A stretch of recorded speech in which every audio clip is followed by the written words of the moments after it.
Alrighty, ladies and gentlemen, welcome to the channel. Welcome to Mr. Deadman.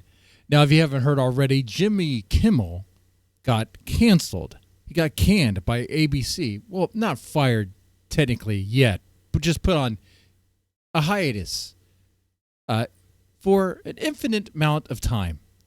That's a long time. Why is this happening? And how's the left reacting to this? Well, first off, the left is reacting to this in a very hysterical way. Very hysterical way.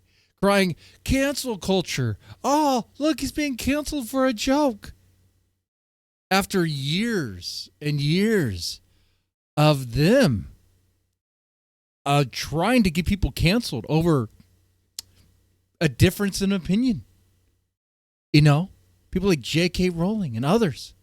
Oh, if you're a TERF, if you don't agree with the trans rights and everything 100%, if you don't toe the line, they went after you and they try to cancel you. They try to mess up with your business. They try to get you fired if they can. They try to interfere to make you suffer.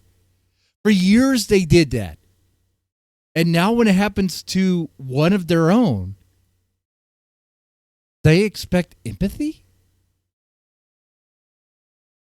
I'm not even gonna play the world's smallest violin for you. No. You get nothing. You get what you deserve. And what Jimmy Kimmel did wasn't even a joke. What Jimmy Kimmel did was blatantly lie. Blatantly lie about a crime, which is not legal, which is illegal, which is something the FCC regulates, and would get ABC sued. They had to. They had to do it. They had to do it. What was the lie? Well, the investigation into Charlie Kirk's, I got to be careful with my wording here. I don't know. Can I say the word? Villain. Okay, the monster that took him out. Okay. The investigation into him has been concluded, and they found out that, yes, he definitely is a lefty. A radicalized lefty. He was in a relationship with a trans individual.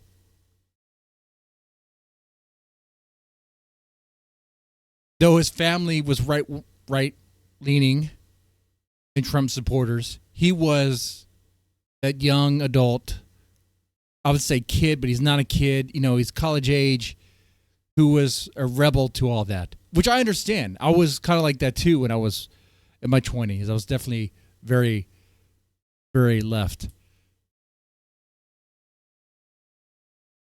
So not MAGA. Not right wing. Definitely not a Trump supporter.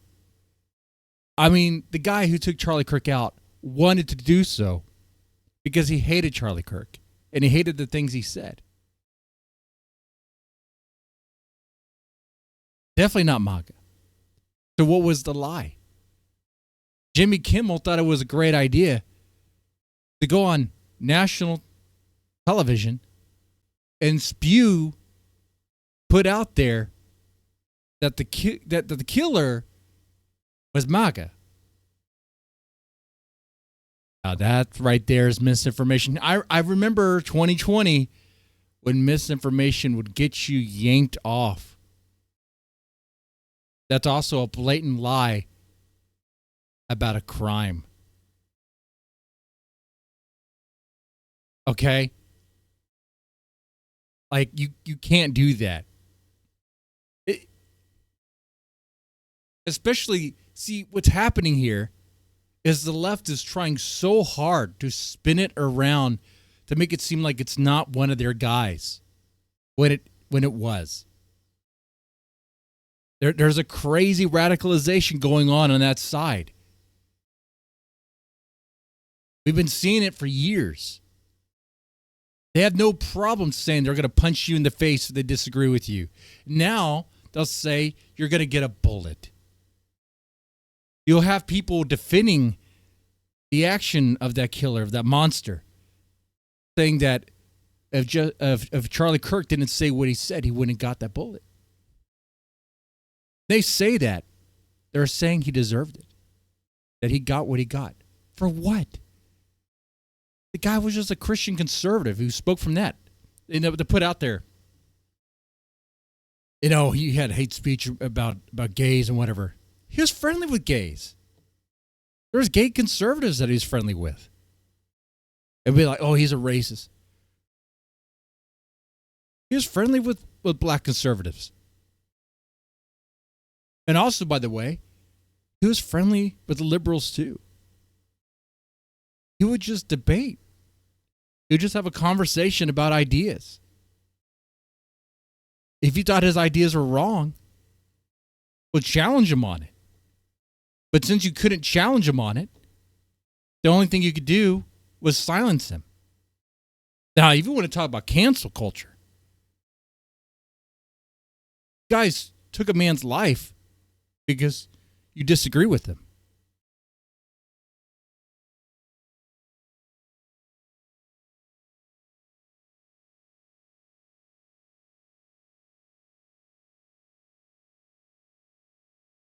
So when the left reacts like, no, Jimmy Kimmel, why cancel him? What happened to free speech? It's like you get what you deserve. Cry me a river. Anyway, you guys let me know in the comments what you think about this. Y'all have a good one and take it easy.